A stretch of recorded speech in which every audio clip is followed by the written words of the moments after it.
you really need to slice off what makes this story so compelling, because that, again, will be next in the topic summary. You need to be able to be super clear about what's going to be in the movie, not why the movie is interesting. Hi, it's Spade from Storyteller Therapy. This is the podcast where I give the practical, emotional, and mental support for storytellers working in careers or working on careers in film and television. Be sure to subscribe so you don't miss a thing. Comment below your thoughts or questions about the content.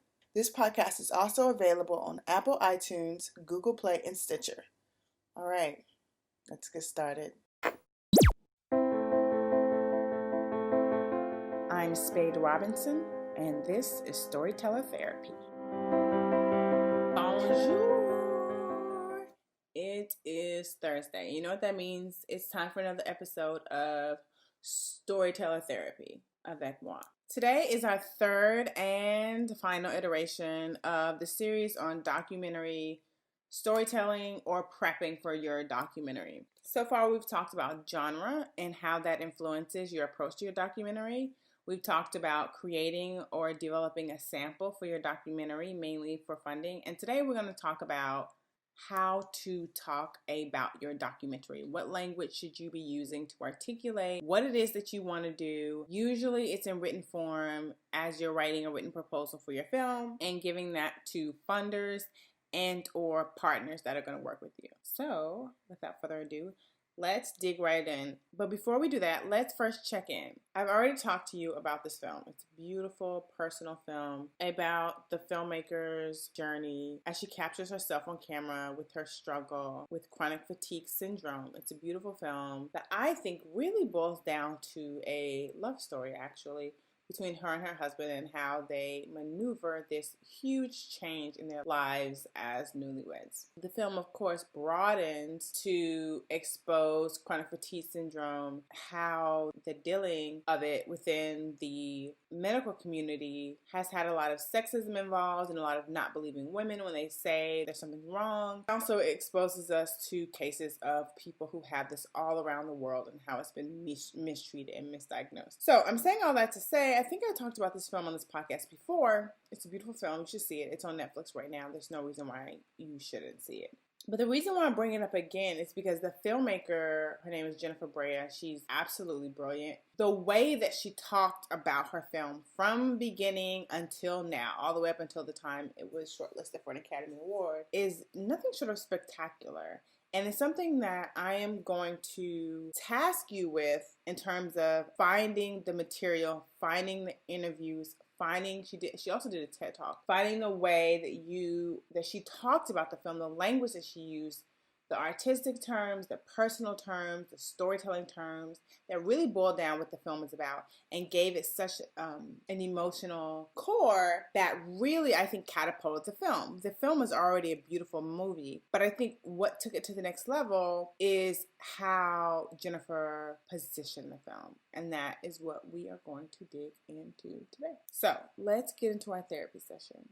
I think the perfect tool to use for today's podcast is the proposal checklist by Sundance Institute. So as you know, I used to work for the Sundance Documentary Fund, and we spent a lot of time developing a proposal checklist for three main reasons. We wanted to get all the information that we needed out of the filmmaker within their proposal so we didn't have to go back and forth. Like what is everything I need to know about your film in order to make an educated decision whether I want to fund it or not? The second reason is to prompt the filmmaker with questions that they need to be asking themselves in order to make a successful film. The third reason is to position their written proposal in a way where they don't have to write it and rewrite it over and over again, because all of the funders sort of in this nonprofit artist support space basically all need to know the same things.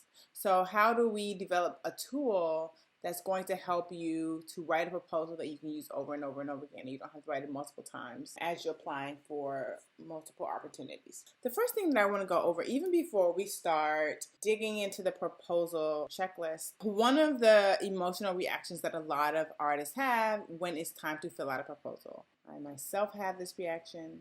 It's this weird, hesitant feeling when it comes to somebody asking you what your film is about, or asking you to explain the story, or asking you to explain why you're the person to tell the story, or a lot of those details that come along with writing these things. It's not that it feels invasive, it just feels like an inappropriate question, like someone's asking you something very personal. The amount of emotional work that it takes to dig in there, find the answer to what they're asking, which sometimes is a feeling and less of something that you've really articulated already, then pull it out and then make it pleasant, make it coherent to another person, put it into words that you know that other person or other parties will definitely be able to understand, somehow triggers a lot of us.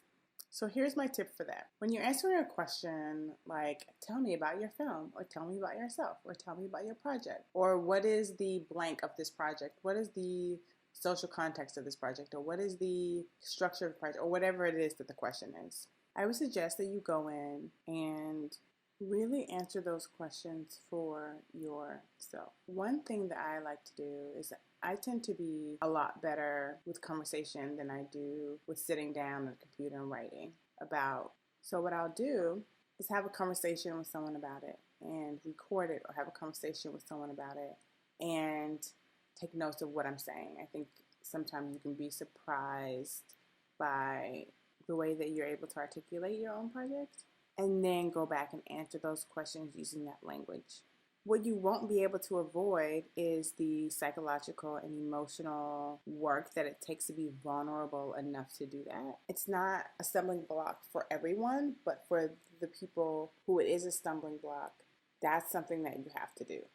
Okay, now that that's done, let us jump into the documentary fan proposal checklist. So what we're going to do is go through each section of the proposal checklist. I will describe how to go about answering these questions or going into these different sections so that you are able to articulate the most compelling version of your story. I will also leave a link to this very same checklist in the show notes. So don't worry about following along. Let's just jump right on in. So the very first thing is a log line. It says 2 to 3 sentences, provide a brief, catchy summary of your story. What I really like about creating log lines, I'm actually really good at this, is the rhythm or cadence that you're able to create with your log line. This is a log line that I made up, but it uses the same formula, and it's easy to understand when I use it. So this is the log line. A shark in heat undergoes a dramatic transformation in order to find the most beautiful shark to mate with.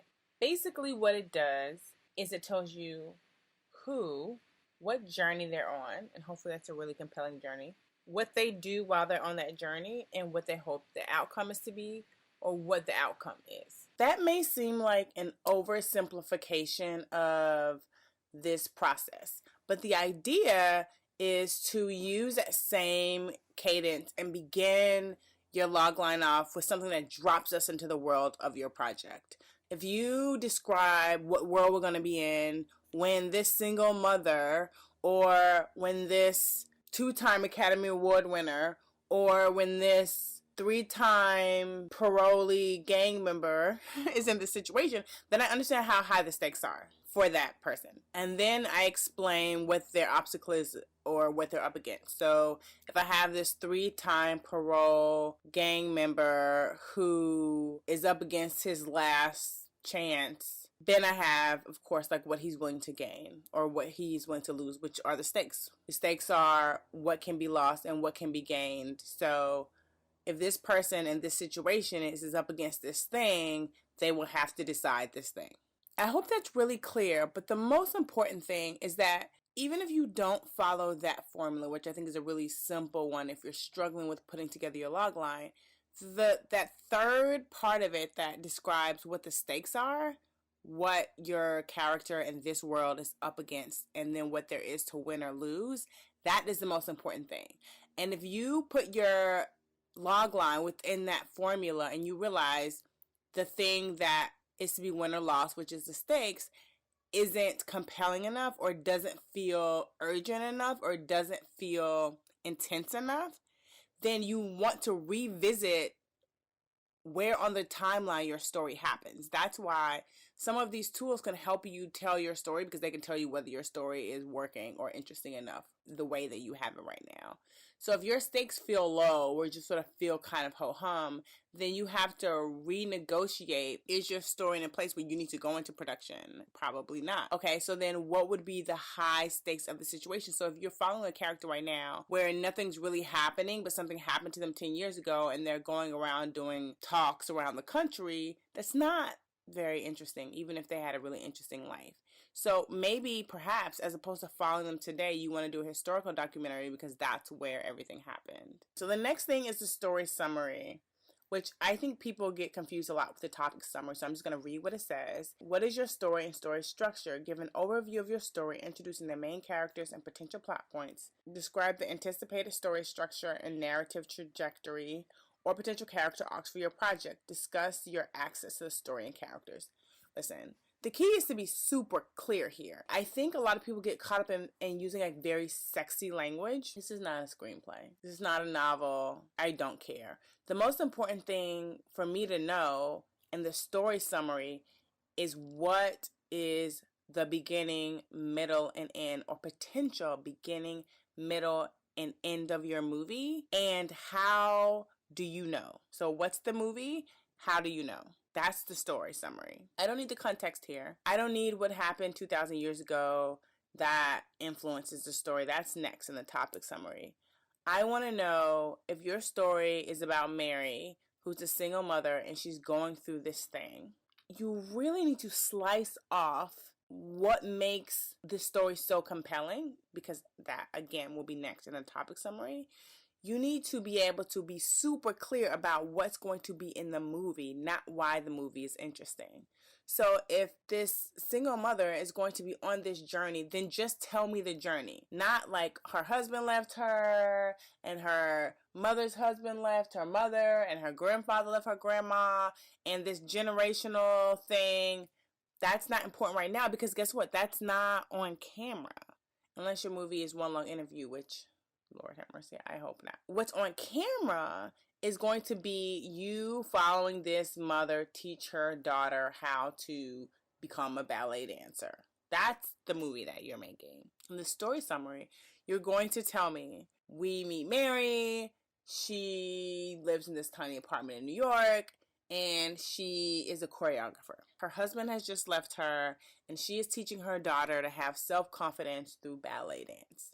And there's this recital coming up. The stakes are high because her daughter could either get into the company or not get into the company. If her daughter does not get into the company, then not only is she not going to have a job after high school, but it's also going to shatter all the hopes that she's put into building her confidence back after her father left. You've explained what's going to be in the movie. What am I actually going to see when I watch your film? Next, you're going to discuss your access. I have unlimited access to these characters. I have moved into the basement of their tiny apartment building, and I'm shooting with them every day. I also have unlimited access to the ballet school.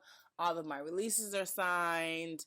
I've even gotten access to the father, who now lives in Canada, and he has agreed to let me come spend the weekend with him and his new wife. Bam! That is all I need to know. I hope that's super clear, because I think when you're looking for funding, you're not enticing people to watch your movie. You sent the sample. I'm already going to watch whatever it is that you have. You're not sexifying it. You're trying to clarify what I'm going to see, because when you're sending your sample, a lot of times it's a clip or a trailer, which we talked about, which is not good, but a sample, a scene, or something like that. And the story summary is going to clarify your vision for the movie and what I am funding. What is the movie going to be when you are done, at least to the best of your ability. And if you don't have the access, you can talk about how you're going about getting the access. If you are still not understanding where the story is going to end up, because life is life and this is real life and you don't know what's going to happen, you do want to set up the stakes, which is the most important thing. You don't know what's going to happen in the future, because nobody knows the future, but you hopefully know what the stakes are, which means you know what there is to be won or lost in your film. If you haven't really thought of what there is to be won or lost, then you need to rethink the structuring of your movie so you're not shooting for a very long time and using a ton of time and a ton of resources. The topic summary is in short the context. So I'm going to read it to you It says, why is this topic important, timely, or relevant? Why are you the best person to make the film about this? Explain the cultural or social relevance and context for the topic and why this project is timely or urgent. Detail the topics, issues, themes, challenges, stakes, or questions that your project will cover. I am going to simplify all of that for you. Essentially, that means, why does this matter? You're making this film about this person or these people or this movement or this place going through this thing. Either it's a meditation on people in this convalescent home, or it's this college student, this first generation college student about to go off to school, or this movement that's happening in the middle of Nepal where these bricklayers are putting down their bricks and standing up for their rights.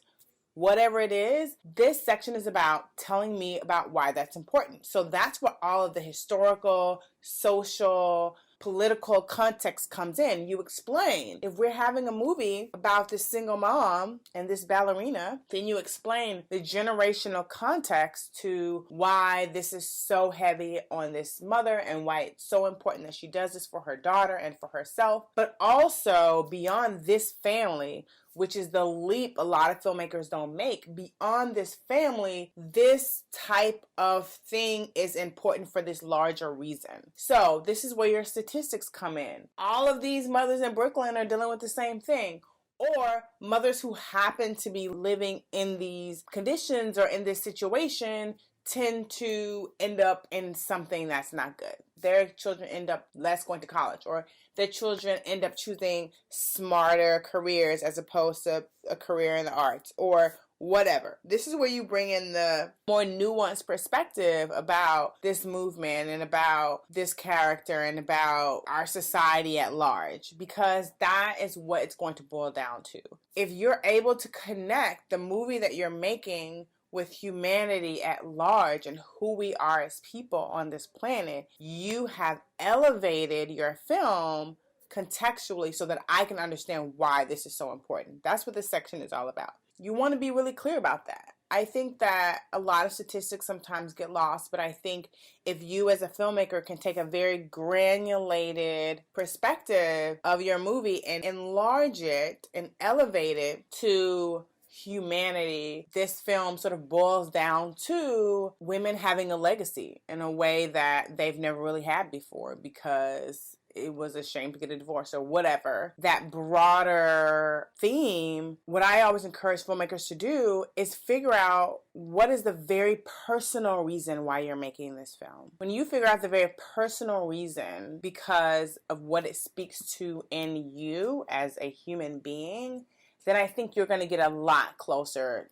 to answering that question. And yes, be able to go on and on and on and on about why it's important. Please don't. But once you know, you can say, essentially, this is about, and then a blanketed theme that makes so much sense. The next section is project stage. This is self-explanatory pretty much, but I'm going to read it to you. It says, explain the current status of the project, outline the projected production timeline from the project's current state to the anticipated completion date. Your timeline should cover both the creative and production processes and should detail major project activities, production schedules, and anticipated post-production and release dates. If you have applied before, please share how your project has progressed since the last time you've applied. You want to be able to articulate where you are. Usually when you apply to one of these things, you say, I'm in development, I'm in production, I'm in post-production. Okay, so beyond that, you want to go into detail about where the project is. Those dates are going to be flexible, but the key is that you need to know more than you need to articulate it to someone else. You're going to want to take some time to think about where you are and think about how much longer you have to go. Hopefully, after going through your story summary and your topic summary, you have a better idea of what needs to be shot because you've decided what the story is. You've made a clear decision about what the story is, and you know how you're going to get it. And then you can go into detail about, based on where I am, this is how much longer I have to go. This is what we're waiting for, the contest or the carnival or whatever event that you may be following happens on this date, and then we're going to shoot for a year after that or 6 months after that. And then this is when we plan on finishing. We're anticipating 8 months for post-production. We're anticipating a year and a half for post-production, whatever it is for you. Artistic approach is the next section. It says, describe your creative vision for the finished project, its visual look and feel, explain your intended use of cinematic language or any particular artistic approach that informs the storytelling. If applicable, mention any creative elements and assets, interactive elements, new technologies, and non-traditional mediums that you intend to utilize. Explain how these elements will enhance the experience and interaction between viewers and the world of the story. Essentially, what's your cinematic language? How are you telling this story? So we know what you're going to say. This section is about how you're going to say it. Guess what? You don't get extra points for having animation, super crazy graphics, an intense soundtrack, or somebody's going to jump out the screen and choke the audience. If that works for your story, great. But if it doesn't, it doesn't. And I think the most important thing here is not to make it chock full of all of these super high-tech things that you think people want to fund. The most fundable thing is funding a filmmaker who knows what is going to work for their story. If you have a longitudinal story where you're following a college student who's a first generation in his family, and you're going to follow him through his freshman year and then meet up with him his senior year and then meet up with him his first year in his first job and the last year in his first job, and you don't need a VR element. Like what? Like why? The key is saying this is a very intimate story. I plan on spending X amount of time building a rapport with him, but because of what's happening in his life, he feels very claustrophobic right now. So I'm going to shoot it that way. And then when we get to school, we're going to broaden it up a little bit. And then when he gets his first job, we're going to broaden it up a little bit more. That or not. The key is just knowing. And I think that I really want to articulate and be really clear that there are no right and wrong answers here. The only wrong answer is an answer that is wrong for your film. This is not the place to be impressive. This is the place to respect the story you're telling and tell it in the best way that works for the movie that you're making. The next part is audience and distribution. For the distribution and marketing strategy, it says characterize the intended distribution life of your film, specify plans for festivals, theatrical and or community screenings, as well as plans for securing national broadcast and or distribution. This is something nobody knows. Listen, unless you already have distribution place, nobody knows. The point is, what's your strategy? And the key, again, just like the artistic approach, is that you know your film well enough to know where you think it should live. Based on the kind of film that I have, I think its audience is here. Because of that, I'm choosing this distribution strategy. When you're applying for funds early on in production and development, nobody's saying that you have to have secure distribution or haven't figured it out. The key is that you have a plan or you're thinking about it. That's why it's here. It's less for us and more for you. Audience engagement and social impacts is the next section. And it says in parentheses, if applicable.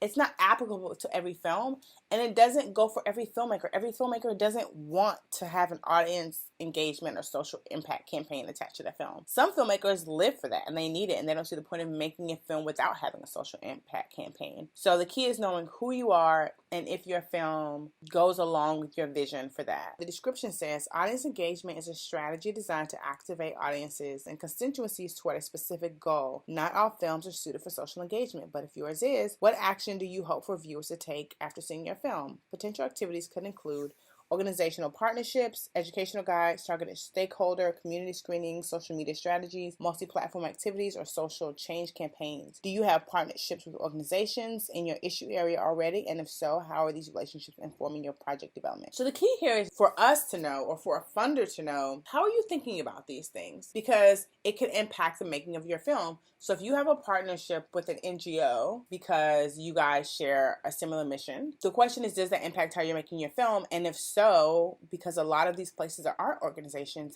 how is that impacting how you're making your film?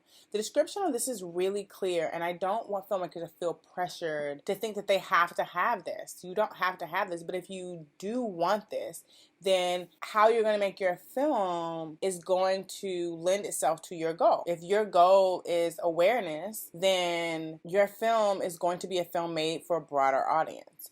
If your film is not awareness and your film is targeted toward these congressional screenings, then you want to make sure that the information in your film and the experts that you have in your film have a certain level of access and have a certain level of information that can really pull at what lawmakers are going to want to see. At the end of the day, it's about preparing you to make the best version of your movie and not leaving out things that you need to be thinking about as you're preparing to make your film. The next part is the visual sample. The first part of it is the director's prior work, and the description is the director's previous work, any length or genre is required. If a prior directing sample is not available, you may submit a film you have shot or edited. Alternatively, previous work from a key creative on the team would also be accepted. Note, a directing sample is not required for audience engagement applications, which we're not talking about right now, so don't worry about that part. Describe the sample you have submitted, including its narrative, aesthetic, or communication intentions. Discuss the relevance of the work to your current project, if any.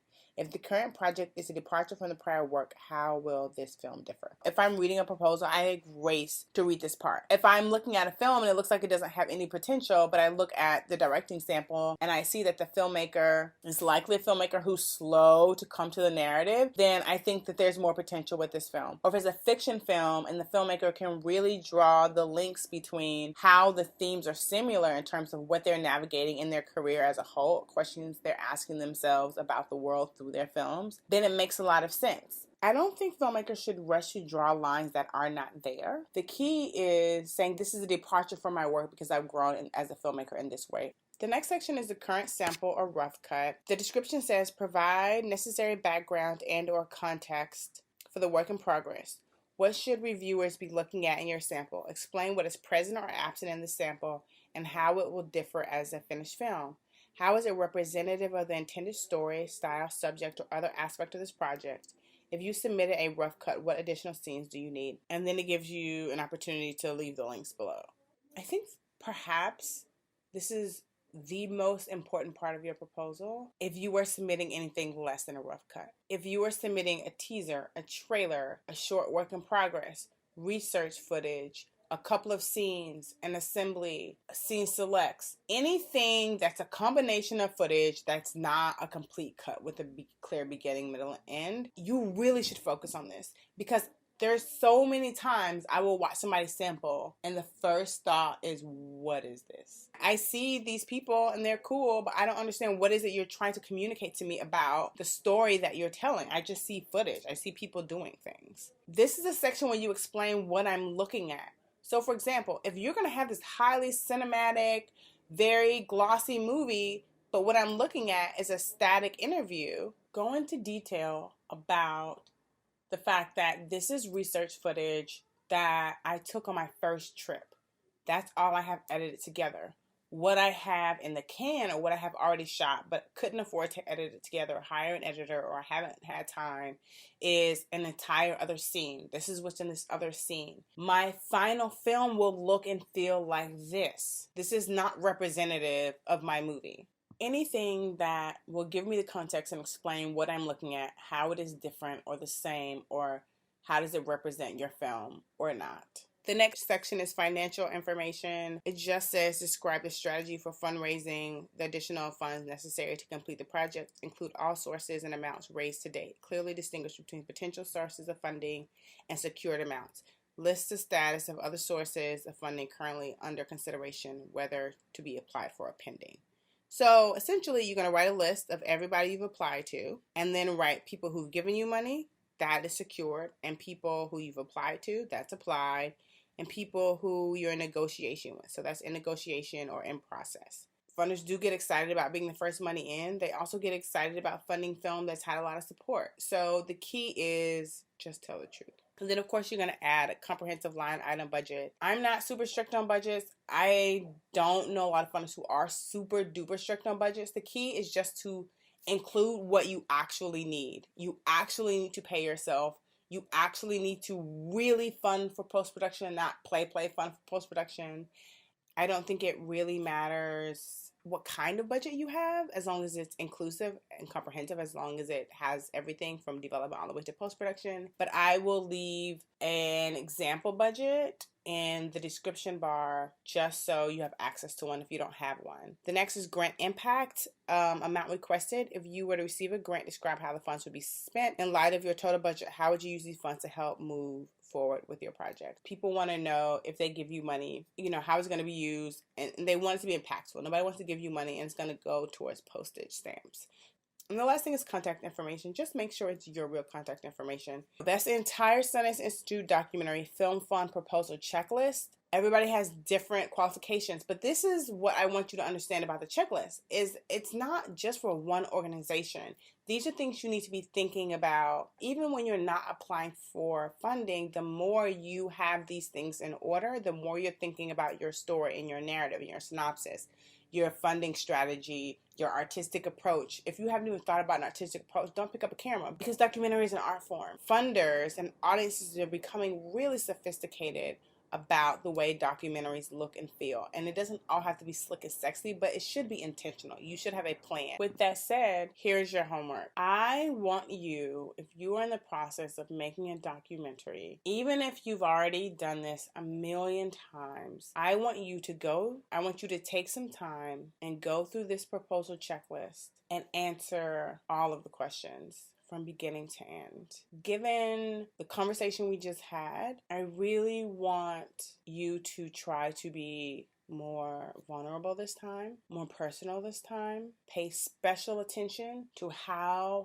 high your stakes are and whether you're able to, at the very least, discover a potential beginning, middle, and end for your movie. Okay, that's all I have for this week. I will see you guys next week, where we will be talking about career envy. Okay, talk to you guys soon. Bye. Again, you can send us a message. Just look us up on Facebook, Story Consulting Services, or go to facebook.com/Story Consulting Services, and then just send us a message through Messenger. That is all I have for today. But until next time, it's been real. Thank you for listening to this episode of Storyteller Therapy and Investing in You. Comment your thoughts or questions down below. Learn more about our labs, services, and support at atlantafilmproject.com. Stick around for the next episode. See you in a few minutes.